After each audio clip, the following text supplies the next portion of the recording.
Okay, Queens and Kings, so here are all the material that we will be using to make our Dollar Tree crystal curtain wall sconces. Most of all the material did come from Dollar Tree, some from Hobby Lobby, Walmart, and, and Amazon. So starting here with these mirrors here, these all came from the Dollar Tree. You will need 3 of those. And these also came from the Dollar Tree. These photo frames, I'll be using 4 packs of those. I'm not sure if you still can find those at dollartree.com, but just continue to look. As well as this 2 pack of candles, but we're just going to use 1 pack. Then these crystals here, these garland crystals I got from Amazon a while back. Now the drop there came from Hobby Lobby, but this first length of crystals is 11 plus a drop. Once again, the drop came from Hobby Lobby during the Christmas time, but you can find it during the wedding time now. But this here is a 12 crystal inch length, and this one here is a 10 crystal inch length. And once again, I will place the crystals in the description box. Now this metal ribbon here I purchased from Hobby Lobby a while back, but I know they still carry, but I'm not sure how much it is. And you also need some glue sticks. I'm using this Fix All adhesive, came from Dollar Tree. Sorry for the blurriness. And I'm using some painter tape as well as hot glue gun. And then for the main force focus is this little plaque here that came from Dollar Tree. So here's an overview of all the items once again that we're gonna use.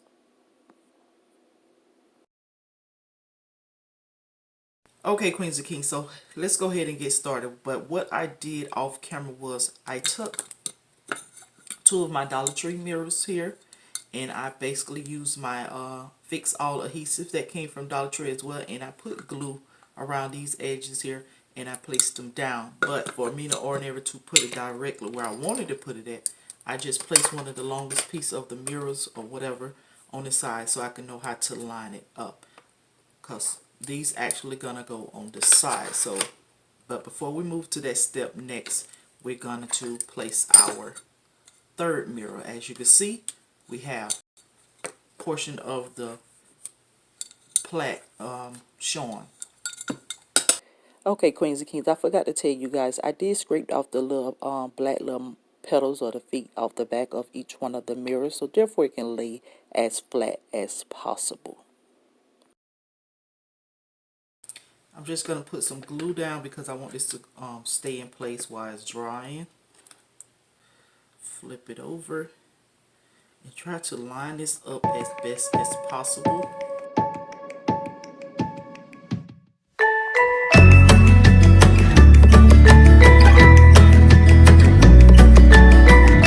Now we're going to move on to the next. So basically you're going to get your longest mirrors, and you should have 2, 4, 6, 8 of the long and 4 of the small ones.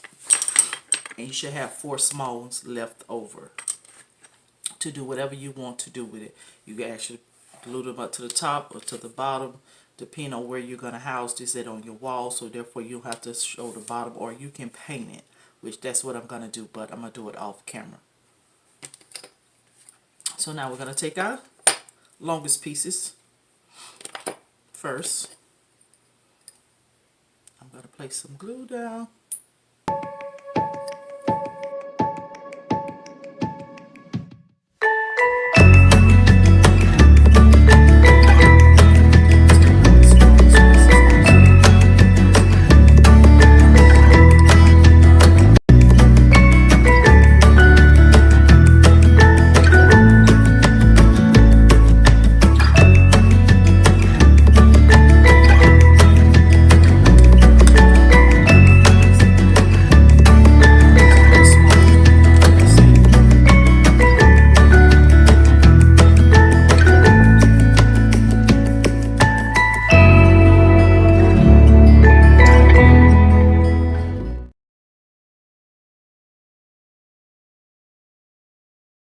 I didn't know that it had this little crease in it when I placed this down, because on this side here it looked even, but I didn't pay attention to that side. But just be very careful, but the crystal's gonna hide it, so I'm not gonna worry about it. There's nothing I can do about it now because I have the glue down on it. But learn from my mistake. But we're gonna do the same thing for this side here.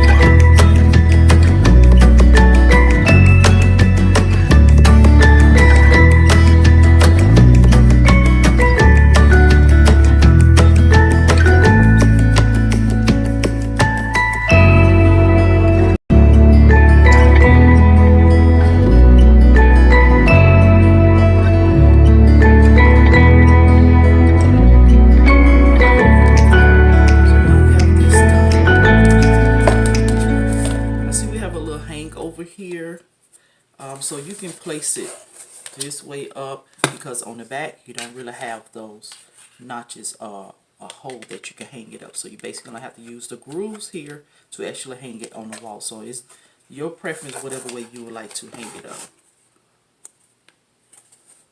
So I think I'm gonna do mine upside down like this, so I can have those pieces hanging down, but the crystal's gonna hide some of that. So this give me a flatter surface. Now, the next thing is we're using our little metal ribbon that I got from Hobby Lobby. Now this you're going to bend like this, but you need to glue it down.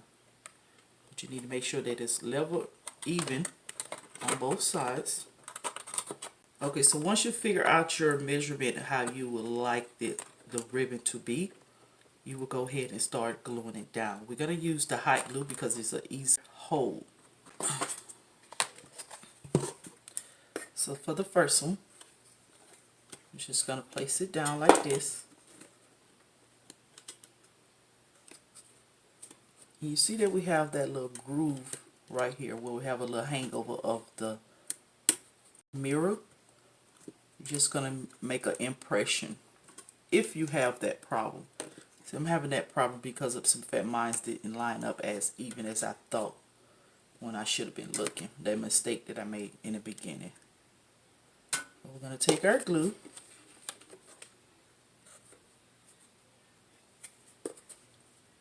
and be very careful because this is metal and glue combining together. Let's go ahead and just place that on there. You may want to use some just in case, you know, you don't want to touch the hot glue.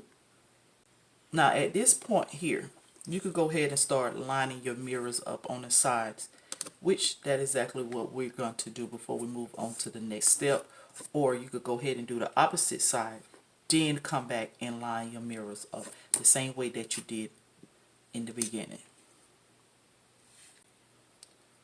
Take some glue, put it on the back of that. Now we're going to come back with our hot glue and we're going to place that directly on there like that. And it look like this.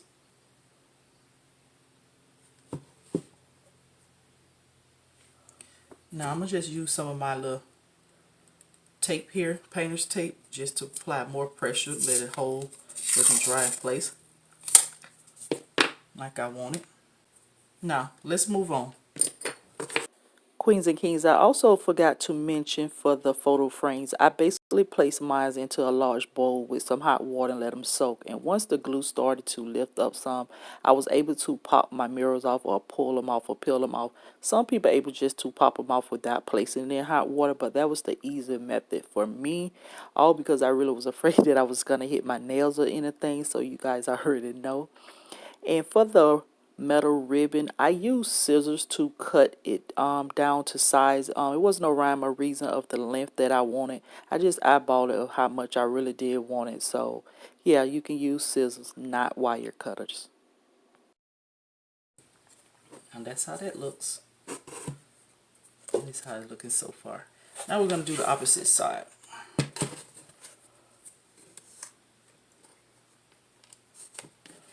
Make sure you have enough bend like you want. Lay some glue down.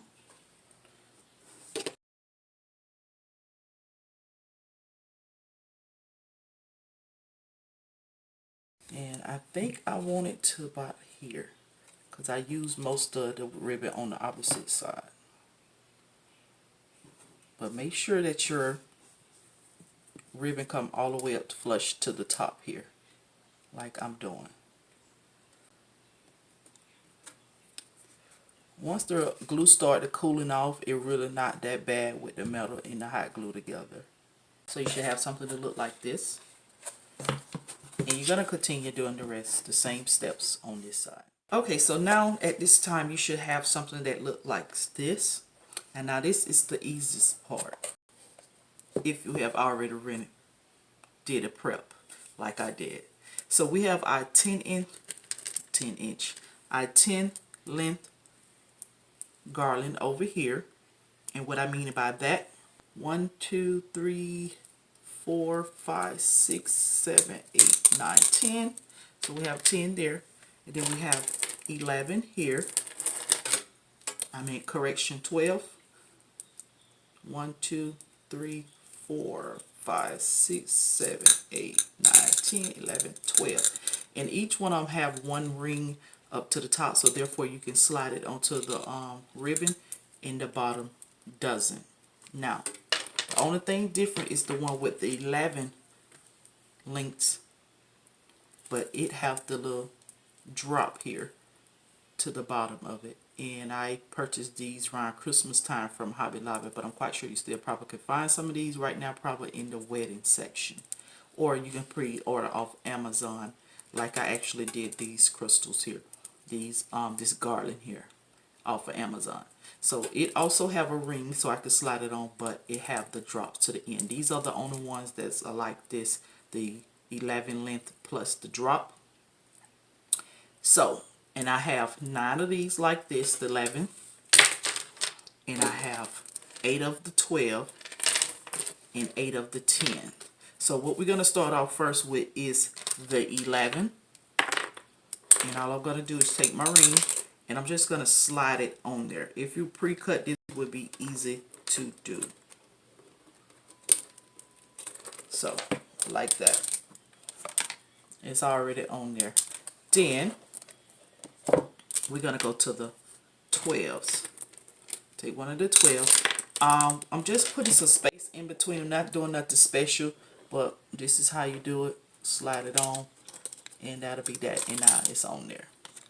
So this is the easiest part. Now we're going to take a 10, and we're going to do that. Slide that on there. And that's that. So you're going to have it something look like this. And you're going to continue this pattern all the way around.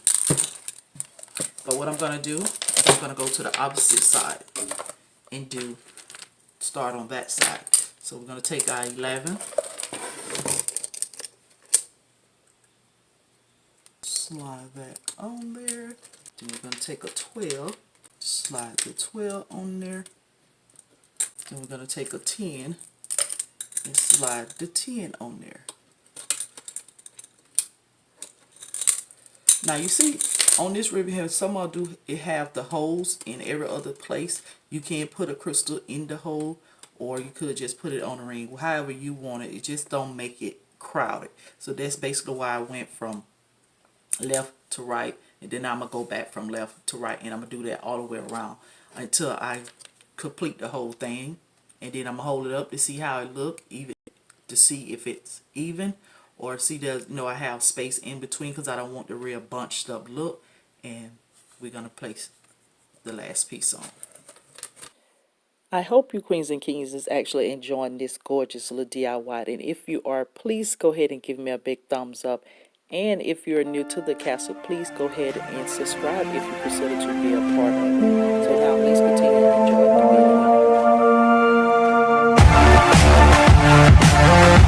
video.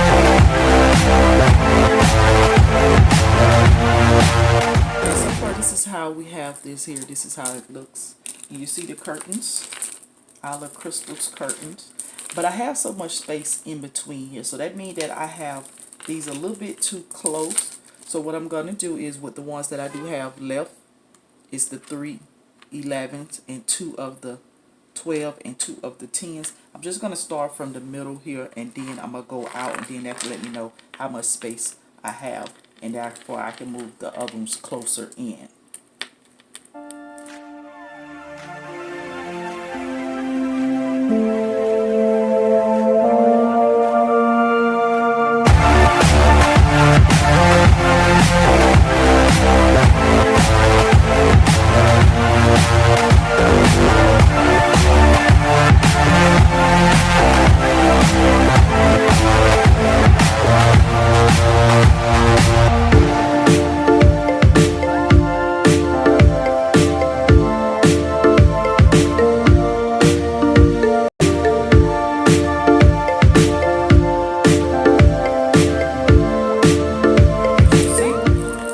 I have these on the side a little too close, so I'm just have to move them over a tad little bit, so therefore it can cover up that space.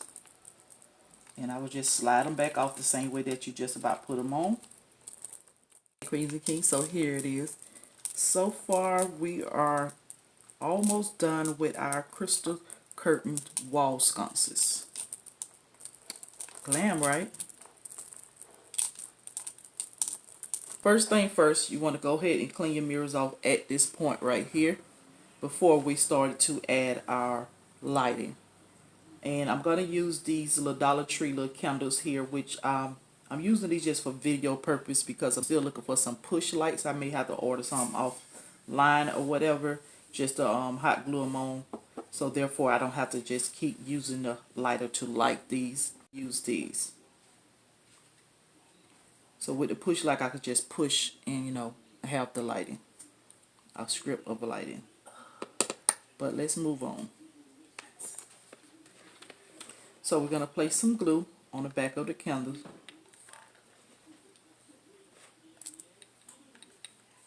Place a lot of glue on the back so they can stay on if you decided to use hot glue. And we're going to just line this up with the bottom of the mirror here in the center. Okay, Queens and Kings, so this is basically how I'm going to hang them on the wall. As you can see, I put 2 screws in my wall. And basically this is how they all turned out, which I tell you guys, I totally love the way that these turned out. These were so affordable. Like I said in the beginning, most of the items are from the Dollar Tree. All you gotta do is just order these little garlands off Amazon, which they are very inexpensive, so therefore you can afford to do this. This is a very easy and affordable DIY. So I hope you Queens and Kings enjoyed. If you all did, like I said once before, please go ahead and give me a big thumbs up, comment down below, also share and subscribe to the castle if you are new. With that being said, Queens and Kings, I will talk to you all in the next video. You all have a blessed day. Bye.